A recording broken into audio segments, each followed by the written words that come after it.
तो हेलो दोस्तों, मैं हूं आपका दोस्त और होस्ट स्नील और आप सुन रहे हैं स्नील हॉरर स्टोरी। कहानी को देखने से ज़्यादा सुनने में मज़ा आता है, तो अपने हेडफोन लगा लीजिए दोस्तों। आज की कहानी बहुत ही डरावनी और ख़तरनाक होने वाली है। दोस्तों, कहानी को शुरू करने से पहले आप चैनल को सब्सक्राइब कर लें और अगर आपको कहानी अच्छी लगे तो आप लाइक कर देना। तो दोस्तों, आज की कहानी पुलिस हवलदार की आप बीती है। तो बिना देरी के हम कहानी को शुरू करते हैं। नमस्कार दोस्तों, मेरा नाम अविनाश शाटे है और ये घटना उस वक्त की है जब पूरे देश में यानी पूरी दुनिया में लॉकडाउन लगा पड़ा था। ये मेरी एक आप बीती है। मेरे साथ घटी ये घटना सच्ची घटना है। ये लॉकडाउन के दौरान घटी थी। लॉकडाउन के दौरान पूरी दुनिया में सख्त निर्बंध लादे गए थे और ये जगह कोकण में है जिस जगह की ये घटना है। लेकिन मैं उस जगह का आपको नाम नहीं बता पाऊँगा क्योंकि मैं पुलिस में हूँ और शायद ऐसा करना रूल्स के ख़िलाफ़ होगा। तो मैं आपको बस वो घटना सुनाता हूँ।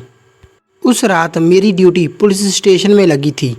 फिर बीच रात में मैं अपने साथी राजेश के साथ आसपास के इलाके में गश्त लगाने चला गया। हम दोनों भी उस रात बाइक पर से जा रहे थे। उन दिनों वो बस एक इलाका ही नहीं बल्कि पूरी दुनिया ही शांत थी। ऐसा लग रहा था मानो जैसे हम आज की आधुनिक तकनीक के साथ हजारों साल पीछे चले गए हों। हमारे पुलिस स्टेशन के दायरे में पास में ही एक समुद्र का किनारा भी था, जहाँ पर किनारों को लगकर थोड़ा पेड़ों से भरा हुआ इलाका था। ज़्यादा घना तो नहीं था लेकिन थोड़ा बहुत था। वहीं थोड़ी दूर कुछ लोगों की बस्ती थी। हम वहाँ ये देखने चले जाते थे कि कहीं वहाँ के लोग समुद्र के किनारे पर टहल तो नहीं रहे। तो हम हमेशा की तरह वहाँ से घने रास्ते से होते हुए किनारे तक पहुँच गए। गाड़ी को रास्ते पर खड़ा कर हम चलते ही किनारे से होकर आगे चले गए। लॉकडाउन के कारण सब कुछ आसपास शांत और बहुत ही आरामदायक था। हम दोनों भी दूर किनारे पर खड़े होकर उस समुद्र को नहरा रहे थे, जिसे हम निहार कहते हैं। वहाँ की शांति का, वहाँ की बहती ठंडी हवा का आनंद ले रहे थे कि तभी राजेश्वर को सामने कुछ दिखाई दिया और वो अपनी जगह पर ही रुक गया। उसने मेरे हाथ को पकड़कर मुझे भी रोका। राजेश्वर तभी सामने किसी चीज़ को गौर से देख रहा था। फिर उसने अपने पास की दूरबीन से समुंदर की ओर देखा। मैंने पूछा, क्या हुआ? कोई समुंदर में चला गया है क्या? उसने कुछ देर देखते हुए फिर मुझसे कहा, आगे पानी के पास मुझे अभी कुछ हलचल दिखाई दी। कुछ बहुत बड़ा जानवर या ऐसा ही कुछ, या फिर शायद कोई हमें देखकर छुपने की कोशिश कर रहा है। उसके हाथ से दूरबीन लेकर मैं भी सामने देखने लगा। वहाँ कुछ तो था जो किसी बड़े से पत्थर जैसा गोल मटोल था, किसी बड़े आलू जैसा या फिर किसी बड़े समुद्री जानवर जैसा। और तब मैंने राजेश्वर से कहा, चल थोड़ा आगे जाकर देखते हैं। मैंने झट से अपने पास की टॉर्च ऑन की और हम वहाँ की गीली रेत से होते हुए आगे पानी तक चले गए। वहाँ पानी के बाहर एक भरी हुई बोरी पड़ी थी, बहुत बड़ी, जैसे किसी बड़ी की चीज़ को दबा दबा कर उसमें भरा गया हो। राजेश्वर ने उस बोरे का बड़ा आकार देखते हुए कहा, क्या हो सकता है इसमें?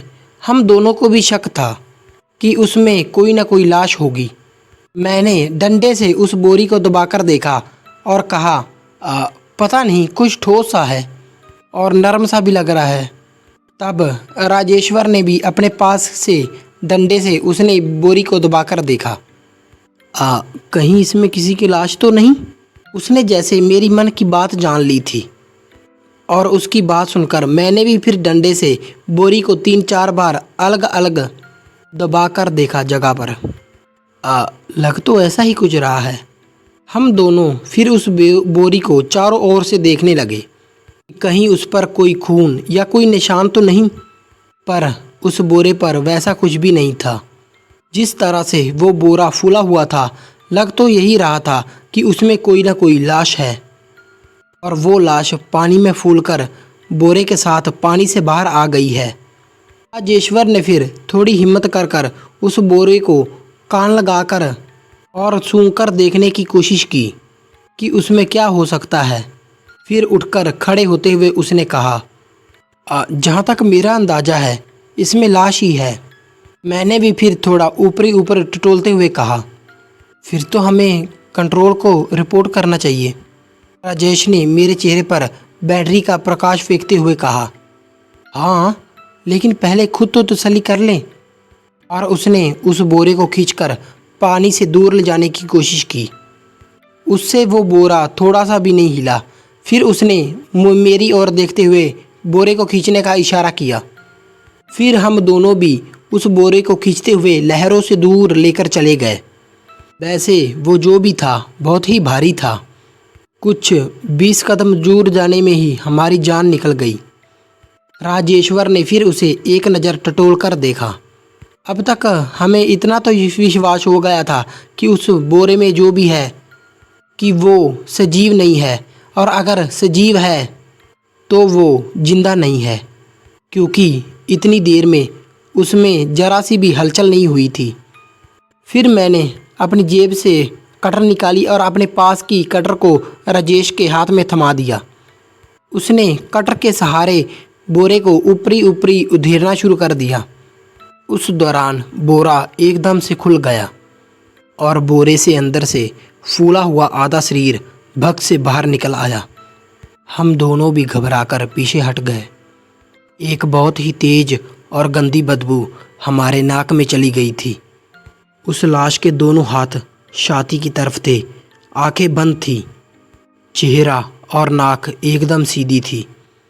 लाश का बाकी आधा शरीर बोरे के अंदर ही था। राजेश्वर ने फिर उस लाश के हाथ को हल्के से छू कर देखा। फिर उसकी नाक की तरफ कान लगाकर और छाती की तरफ झुककर कुछ जानने की कोशिश करने लगा, लेकिन उसके शरीर में कोई आवाज़, कोई हरकत नहीं थी। थोड़ी बहुत जांच करने के बाद उसने कहा, ये तो कब का मर चुका है। मैंने भी टॉर्च की रोशनी में उसका चेहरा देखते हुए कहा, हाँ, हम इसे ऐसे ही रहने देते हैं। क्राइम सीन है, कुछ यहाँ वहाँ हो गया तो निशान मिट जाएंगे। जेश बात को समझकर गाड़ी के पास गया और वहाँ से वायरलेस फ़ोन से उसने कंट्रोल रूम को खबर कर दी। हम जिस जगह पर थे वहाँ पर हमारे मोबाइल की रेंज नहीं थी। रेंज के लिए हमें वहाँ से थोड़ा रास्ते की तरफ जाना पड़ता था। फिर भी थोड़ी बहुत रेंज मिलने पर मैंने पुलिस थाने में फ़ोन लगाया। तब हमें पता चला कि स्टेशन से सभी लोग आसपास के इलाके में गश्त लगाने चले गए हैं। उस वक्त थाने में सिर्फ एक ही हवादार था। अब उन दिनों लॉकडाउन की वजह से ज़्यादातर पुलिस वाले बाहर ही थे। बहुत से लोग तो इमरजेंसी ड्यूटी पर लगा दिए गए थे, और इसलिए हमें वहाँ से किसी के जल्दी से आने की उम्मीद भी नहीं थी। हम दोनों भी सोचने लगे कि अब आगे क्या करें। हम दोनों ने भी अपने अपने मोबाइल निकालकर उस लाश की आसपास की तस्वीरें लेना शुरू किया। फिर करीब आधे घंटे बाद हमें फिर से एक कॉल आ गई। मुझे पुलिस स्टेशन से खबर दी गई कि कुछ 2 घंटे बाद एक एम्बुलेंस और कर्मचारी और अन्य सहायता आ जाएगी। उस खबर से हमें थोड़ी राहत महसूस हुई, इसलिए बाकी सब कुछ छोड़कर राजेश और मैं वहीं पर निगरानी करने के लिए बैठ गए। उस वक्त रात का 1 बज रहा था, मतलब अब हमें सुबह के 5 बजे तक वहीं रुकना था, क्योंकि हमारे यहाँ अगर कोई 2 घंटा बताता है तो उसका मतलब 4 या 5 घंटा होता है। हमें तो बस उनके आने का इंतज़ार करना था। काफ़ी देर बैठे रहने के बाद हम दोनों को भी अब नींद आने लगी थी। राजेश भी अब बार बार आंखों को मसल रहा था। तब मैंने उसे कहा कि अगर तुझे नींद आ रही है तो थोड़ा दूर सूखी रेत पर जाकर क्यों नहीं सो जाता। मैं बाद में तुझे जगा दूंगा। मेरा इतना कहते ही उसने अपनी जेब से पेपर निकाला और मेरे से थोड़ी दूर रेत में बिछाते हुए वो उस पर लेट गया। अब मैं अकेला ही वहाँ पर उस शांत जगह पर जाग रहा था। मेरे सामने वो बोरा और उसमें से वो आधी बाहर निकली हुई लाश पड़ी थी। आसपास से झिंगुरों की हल्की हल्की सी आवाज़ आ रही थी। वैसे वो जंगल इलाका तो नहीं था, लेकिन वो जगह इतनी सुनसान थी कि वहाँ के सन्नाटे से कोई भी डर जाए। काफ़ी देर तक वहाँ पर बैठे रहने के कारण आँखों को अंधेरे की आदत पड़ चुकी थी और इसलिए अब आसपास के अंधेरे में कुछ कुछ नज़र आने लगा था। टॉर्च भी चालू रहने के कारण अब उसकी रोशनी भी कम हो गई थी। आसमान में भी चांद अब नज़र नहीं आ रहा था। वहाँ बैठे बैठे कुछ आधे घंटे तक निगरानी करने के बाद मेरी भी आंखें अब झपकनी शुरू हो गई। उस वक्त मैंने देखा कि दूर कहीं समुद्र के पानी के बीच कुछ चमक रहा था।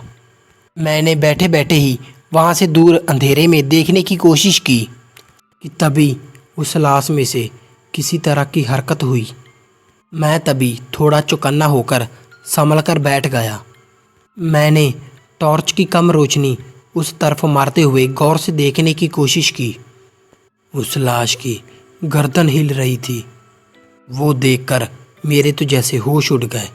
मैं सरक कर पीछे जाने की कोशिश करने लगा और इससे पहले कि मैं कुछ समझ पाता, वो लाश बोरे से बाहर निकलकर खड़ी हो गई बिल्कुल मेरे सामने। वो देखकर मैं काफ़ी घबरा गया और मैं घबरा कर अपने साथी को आवाज़ देने लगा, राजेश्वर, राजेश्वर। वो लाश कुछ पल के लिए ऐसे ही खड़ी रही और फिर अपनी जगह से वो आगे जाती हुई लहरों से होकर पानी के अंदर जाने लगी। वो सब देखकर मैं बहुत शौक हो गया था। डर के मारे मैं वहाँ की रेत को उठाकर अपने साथी को फेंक कर मार रहा था। तब राजेश्वर हड़बड़ाकर उठ गया और मेरे पास आ गया। मेरे कंधे के पीछे हाथ रखते हुए फिर उसने मुझे पूछा, क्या हुआ? तू चिल्ला क्यों रहा है? मैंने उसे समुद्र में जाती हुई उस लाश की तरफ इशारा किया।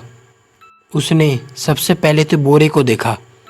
बोरा खाली पड़ा था और फिर उसने सामने देखा।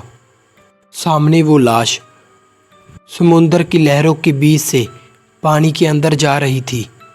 उसने वहाँ से दौड़ते हुए उस लाश को आवाज़ देते हुए उसे रोकने की कोशिश की, लेकिन शायद उस लाश को हमारी आवाज़ से कोई भी फ़र्क नहीं पड़ रहा था।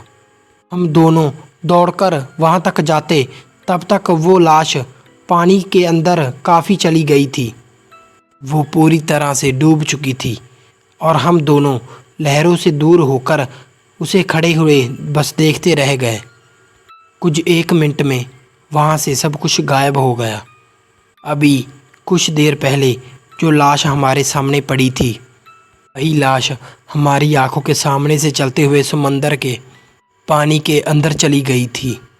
हम वो सब देख ही रहे थे कि तभी पीछे से 2 गाड़ियाँ हमारी तरफ आ गई। उसमें से एक एम्बुलेंस थी और दूसरी गाड़ी में हमारे साथ वाले लोग पुलिस की गाड़ी में आ रहे थे।